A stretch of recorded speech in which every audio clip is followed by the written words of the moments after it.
The divide between the Sussexes and the rest of the family currently. We've all been there before. We've all had, excessive intrusion and attention in our lives. It has been 5 years since Prince Harry and Meghan Markle stepped away from their roles as senior members of the royal family. What began as a quiet decision to seek a more private life in North America has since grown into a multi-year saga that has dominated headlines, divided public opinion, and exposed deep fissures in the House of Windsor. The couple's televised interview with Oprah Winfrey in early 2021 marked a turning point, opening the door to a stream of revelations and grievances that neither the public nor the monarchy could ignore.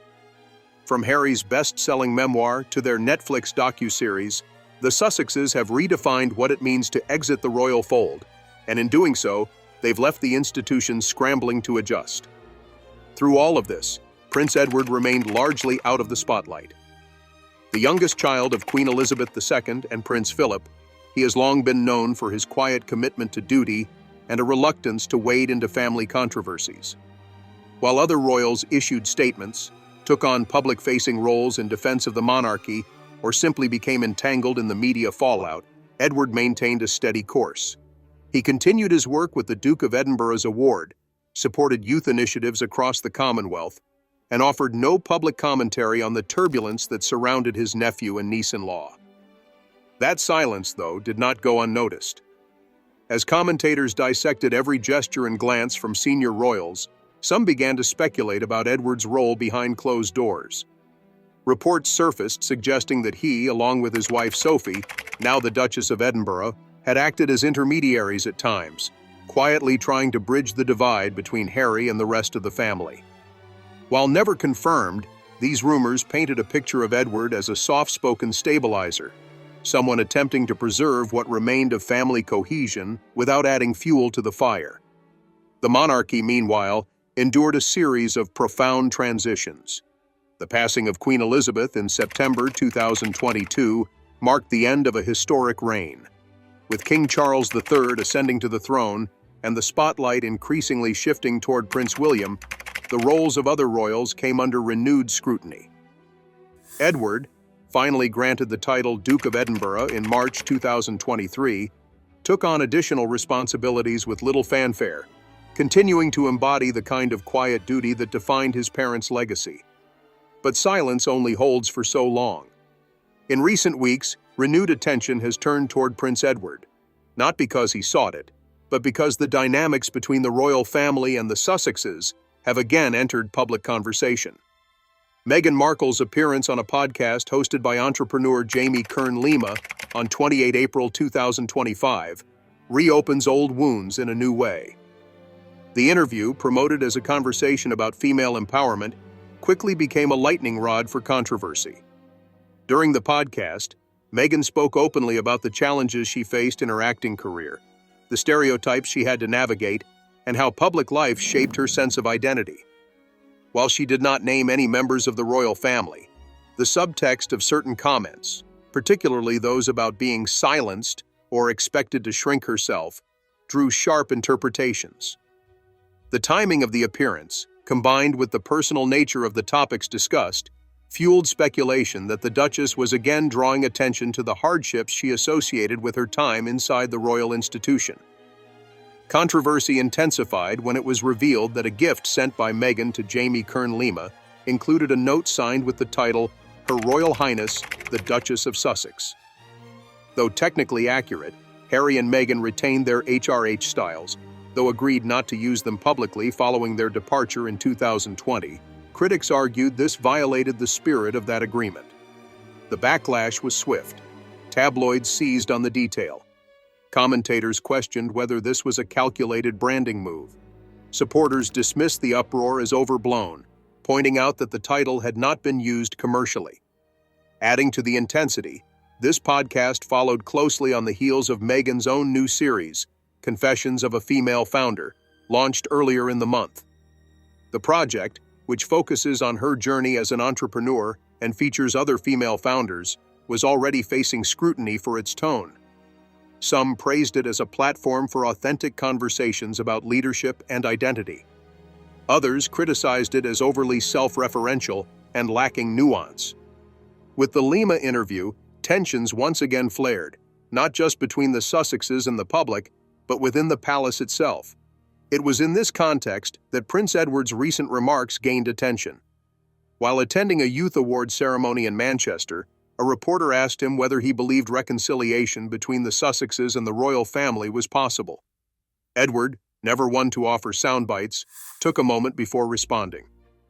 "Families are rarely easy," he said, "and ours is no exception. But we're always stronger together. I believe that. I think most people do." It was not a direct reference to Harry or Meghan. It was not a rebuke, nor was it a defense. But it was, for many, the first time Edward had come close to publicly acknowledging the enduring tension. His words, carefully chosen, measured, stood in stark contrast to the dramatic narratives that often surround royal commentary. There was no judgment, no blame, just an assertion that unity, however elusive, remained a goal worth holding on to. Royal correspondents were quick to point out that while Edward did not name names, the context was impossible to miss. Coming on the heels of a new wave of media attention around Meghan, and amid renewed scrutiny of the monarchy's role in shaping its public image, Edward's voice, long silent, had re-entered the conversation. And yet his tone was not confrontational. It was consistent with the role he has played for decades: steady, understated, and ultimately more interested in cohesion than conflict. Palace aides later clarified that Edward had not intended to wade into controversy. His remarks, they insisted, were a reflection of his belief in family over factions. But the public had already heard what they needed. After years of silence, the Duke of Edinburgh had said something. And that, for many, was enough to shift the tone. What makes Prince Edward's recent remarks resonate so strongly is the context they sit within. A family that, despite its formality and traditions, has become increasingly defined by fragmentation. The contrast between Edward's restraint and the openness of Harry and Meghan couldn't be more apparent. Where the Duke and Duchess of Sussex have chosen televised interviews, best-selling memoirs, and a growing catalog of media projects to tell their side of the story, Edward's tone is almost intentionally unsensational. His words appear less concerned with drawing lines and more focused on keeping bridges intact, even if those bridges feel barely standing. Still, the pressure on the royal family to respond to ongoing narratives, especially those reignited by Meghan's recent podcast appearances, isn't going away. The Jamie Kern-Lima episode on 28 April 2025 generated more than a week of sustained headlines. While Meghan's intent appeared focused on discussing her struggles with self-doubt and navigating professional life in the public eye, critics were quick to argue that her reflections echoed too closely the grievances she and Harry had aired multiple times before. The language she used about feeling dismissed and being expected to dim her light drew sharp lines in the public imagination between her past royal role and her present autonomy. Supporters argued that these themes were central to her personal truth and aligned with her work advocating for women's empowerment. Detractors accused her of continuing to leverage royal associations while publicly distancing from the institution itself. The controversy over the handwritten note bearing her HRH title only added complexity. While her friend and host, Jamie Kern-Lima, defended the gesture and dismissed any suggestion of wrongdoing, media outlets reignited debates about whether the Sussexes were attempting to have it both ways, benefiting from royal prestige while rejecting royal responsibilities. As the noise surrounding the interview grew, public sentiment became even more polarized. In opinion columns, some called for King Charles to formally remove the HRH style from Harry and Meghan altogether, even if unused. Others urged the monarchy to finally extend a public olive branch, hoping to end the ongoing back and forth that had come to define modern royal discourse. And in the middle of it all, once again, stood Edward, saying little but representing much. Observers noted how, in the face of mounting media speculation, Edward continued with scheduled engagements, showing up at community events and supporting educational programs through the Duke of Edinburgh's award. A few days after the podcast controversy peaked, he attended a ceremony for youth leaders in Liverpool, where his speech focused entirely on resilience, inclusion, and opportunity. Not once did he mention the family drama swirling around him. But as one royal watcher wrote in a national editorial, sometimes the absence of comment speaks louder than any quote. The Duke of Edinburgh's approach reflects a broader philosophy that has guided much of his public life. Serve quietly, stay grounded, and avoid personal drama. Those who have worked closely with him describe a man who has long prioritized function over flair, a trait he is said to have inherited from both of his parents. Prince Philip, in particular, was known for his blunt wisdom and belief that royal service was about discipline, not headlines. Edward, while less forceful in tone, has clearly internalized that same ethos. Yet even someone so private cannot entirely remain above the conversation. With the spotlight returning once more to the fractures within the family, questions about Edward's private views have become more frequent. Though he has offered few direct comments, there are patterns in his public behavior that suggest a carefully managed position. His consistent refusal to add to controversy, combined with his occasional calls for unity, point to a man who sees his role not in picking sides, but in preserving what's left of royal cohesion. It's this perception that has, in recent months, made Edward a figure of growing interest. As King Charles balances royal duties with reported health concerns, and as Prince William shoulders increasing responsibility as heir to the throne, other senior royals, particularly Edward and Sophie, have become more visible. Their appearances are not flashy, but they are consistent. They attend state events, lead community projects, and handle engagements that once might have gone to Harry and Meghan. This has not gone unnoticed by the public. In several recent surveys, the Duke and Duchess of Edinburgh have seen a modest rise in approval ratings, especially among older Britons who value tradition and steadiness. Commentators have suggested that Edward's ability to stay above the fray may in fact be his greatest strength. While he may not be the future of the monarchy, he represents the kind of continuity that helps it weather uncertainty. Still, the expectations on him have quietly increased. In private, there are reports that Edward has been called upon to help calm internal tensions, not just with Harry and Meghan, but within the wider circle of royal cousins and advisors, navigating the post-Elizabethan royal structure. Whether those reports are true or speculative, they speak to the image Edward has cultivated, a man whose discretion is viewed as a valuable commodity in a family often overwhelmed by exposure. What complicates the narrative, however, is the way the Sussexes have framed their departure, not simply as a step back from duty, but as a conscious rejection of a system they found harmful. Meghan's podcast remarks about being told to stay quiet, or Harry's writing in Spare about feeling like the spare part of the monarchy are not just personal stories. They are indictments of an institution still grappling with modern values, media saturation, and internal accountability. In that light, Edward's silence can be read in two ways, either as quiet wisdom or passive complicity, depending on where one stands. This is the line the Duke of Edinburgh walks. In public, he talks about community, youth, and responsibility. He steers clear of media spectacles, even when they involve his own relatives. But in doing so, he has also become a symbol of the monarchy's struggle to evolve while holding on to its identity. If Harry and Meghan represent the break, and Charles and William represent the center, Edward represents the hold, the part of the royal machinery still trying to keep things working, even as the system frays at the edges. By early May 2025, calls for royal unity had grown louder, with various media voices urging senior royals to find a way forward, if not for reconciliation, then at least for closure. And although Edward has not promised public engagement on the issue, the mood around him suggests that many believe he could play a quiet but crucial role. The weight of public silence within the royal family has often been just as significant as any spoken word. And when a quiet figure like Prince Edward chooses to speak at all, especially during a time when family divisions are once again headline material, it does not go unnoticed.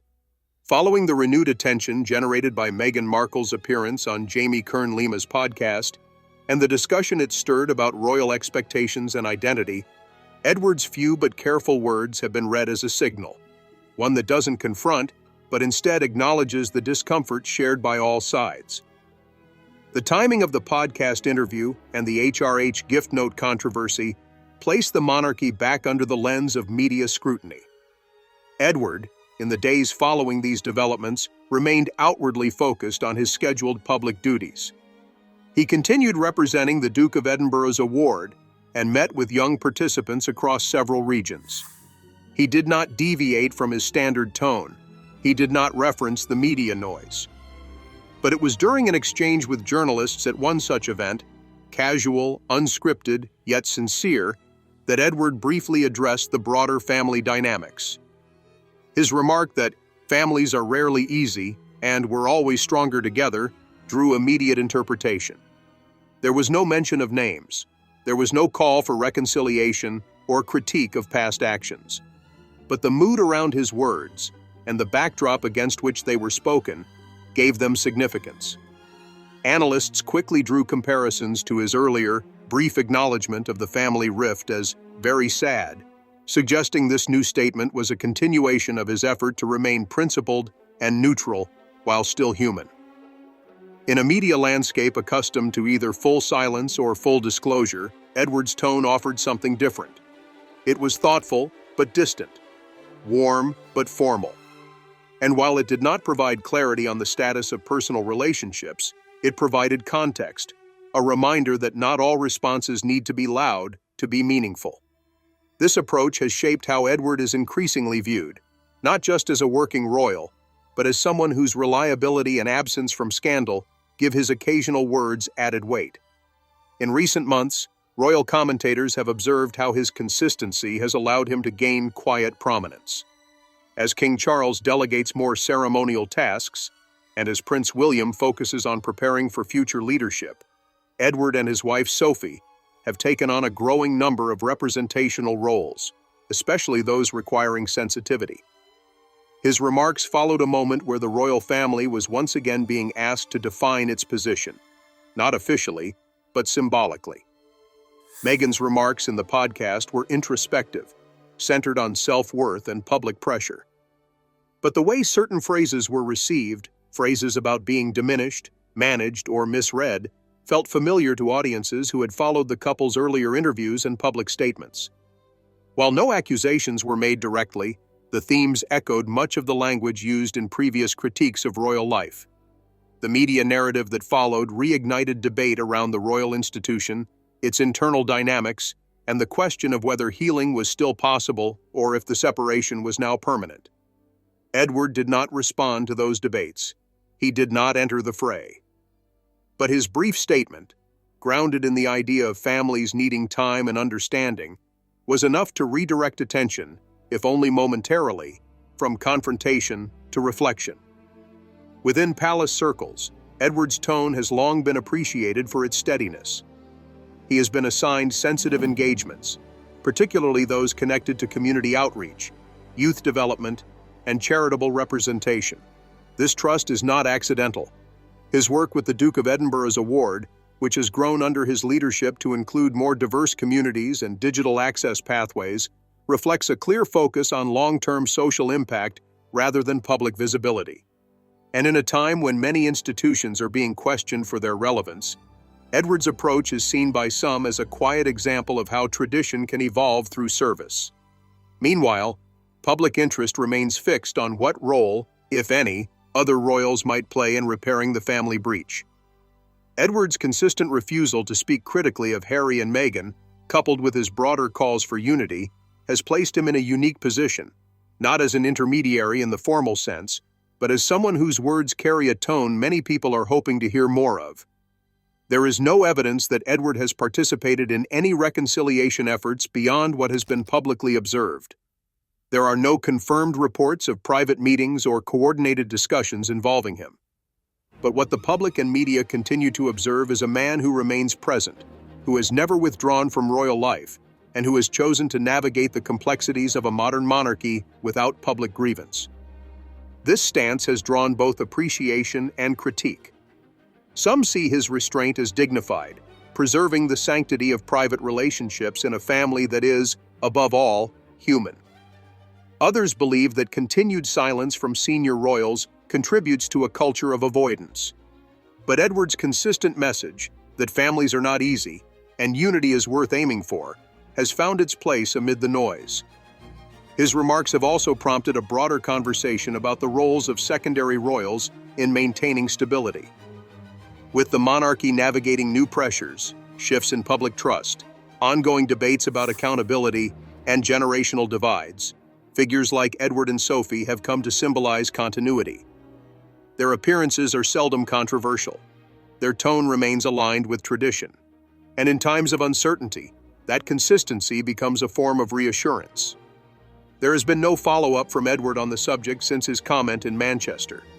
The palace has not issued any official clarification, and the Duke and Duchess of Sussex have continued their work without referencing the royal family directly. Yet the tone surrounding the public discussion has slightly shifted. Not dramatically, not permanently, but enough to be noticed. Edward's moment in the conversation, brief though it was, served as a reminder that there are still voices within the institution who are choosing reflection over reaction. That, for some within the royal family, service still means staying measured in the face of growing scrutiny. The narrative remains open. But for now, it's clear that Prince Edward's role as a steady presence and a soft-spoken contributor to the family's public image is more central than it appears. His voice may not be frequent, but when it does emerge, it speaks not just to a man, but to an approach, cautious, grounded, and quietly invested in the hope that something resembling harmony might still be possible. The weeks following Prince Edward's brief acknowledgement of the family rift passed with little public development. The monarchy, as always, resumed its rhythm of duties, attending events, issuing statements on national matters, and projecting continuity. But for those watching closely, Edward's words still lingered. Not because they promised resolution, but because they quietly introduced the idea that perhaps some within the family were prepared to keep the door open, even if others were not yet ready to walk through it. In a royal family shaped by hierarchy and history, change tends to move slowly. And yet the backdrop against which the monarchy now operates has shifted dramatically. Public expectations have evolved. Media scrutiny has intensified. The desire for authenticity, accountability, and emotional transparency has made the royal institution feel, to some, increasingly out of step.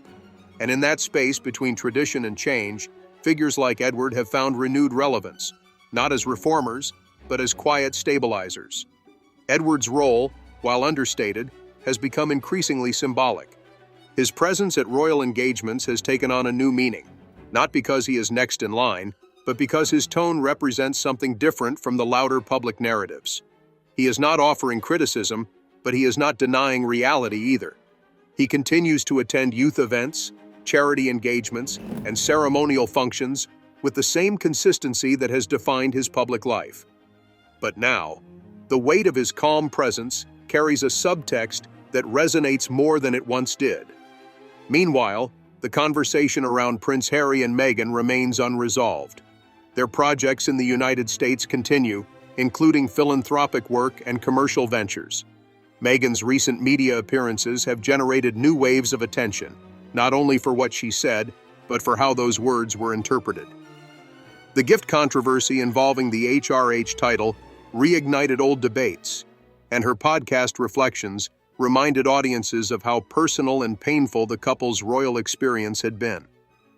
Though no direct response came from the palace, the implications of those narratives echoed through the press. For Prince Edward, navigating this terrain appears to involve a familiar choice: keep showing up, stay within the bounds of duty, and speak only when something meaningful can be said without inflaming further tension. Whether that approach will help bridge divides remains uncertain. But it has added to his credibility as a figure grounded in service, not spectacle. The idea of reconciliation, often discussed in the press, is more complex than a simple gesture. It is not a photo opportunity or a carefully worded statement. It requires trust, time, and the willingness to let go of past wounds, on all sides. And while there has been no visible sign that such reconciliation is underway, Edward's tone suggests that there are still people within the family who value the possibility, even if they do not yet know the path. What makes Edward's position unique is that he has not had to change his image to become relevant in this new royal environment. He has simply remained consistent. As other family members face criticism, withdrawal, or reinvention, Edward's continued focus on long-term, low-profile work, such as his leadership of the Duke of Edinburgh's award, has allowed him to sidestep controversy without becoming irrelevant. He has managed to grow into a public role without dramatically shifting who he is. This has led some observers to view Edward and Sophie as quietly filling a space left behind by the Sussexes' departure. Their presence at engagements, their reliable tone, and their non-confrontational style have allowed them to step into responsibilities that might have otherwise been shared more broadly. The palace has not formally acknowledged this shift, but patterns of representation have changed, and Edward's calendar now reflects that increased visibility. Still, the question remains: how much influence can someone like Edward truly have in shaping the family's future? He is not in line for the throne in any direct sense. His voice, while respected, is not the one expected to define the monarchy's direction. But influence, especially in royal terms, is not always about power. Sometimes it is about tone, presence. A quiet example. Edward's position offers something many institutions lack in moments of strain: a stable, measured voice that does not escalate tensions, but does not deny them either. His few public remarks, though limited, have been interpreted as sincere, reflecting not just personal belief, but a professional understanding of how the monarchy must carry itself under pressure. It is that understanding that may become increasingly valuable. As generational change continues to shape the royal family's public perception, the need for stability grows more important. And if future reconciliation is to take place, it may not begin with dramatic returns or interviews, but with understated figures who continue to make space for quiet conversation. In this light, Edward's recent emergence in public discourse is not accidental. It is the result of long-standing consistency. He has built a role that does not compete with louder voices, but complements them. His presence is not meant to dominate headlines, but to remind audiences, and perhaps the family itself, that dignity and discipline still have their place. Whether or not Harry and Meghan ever re-establish closer ties with the monarchy remains an open question. What is evident is that there are still individuals within the institution who are prepared to frame the future not in terms of confrontation, but coexistence. Edward has not offered solutions, but he has left space for them to exist. In the current climate, that may be the most the monarchy can offer: a gesture, an openness, a reminder that even in an age defined by public statements and fast opinions, there is value in waiting, watching, and showing up without drama. Edward has not changed the royal family's course, but he has quietly suggested that not every story must end in silence or spectacle. Some can still unfold in patience. As the public continues to reflect on what the royal family represents and what it should become, figures like Edward will matter not because they are in line for the crown, but because they represent a version of service that is increasingly rare. Steady, clear, and willing to speak carefully, not for effect, but for meaning. And sometimes, especially in a family where every word carries weight, that may be enough to start mending what has long been torn. With that, we have reached the end of today's video. If you have come this far with us, be sure to check out other videos on the channel.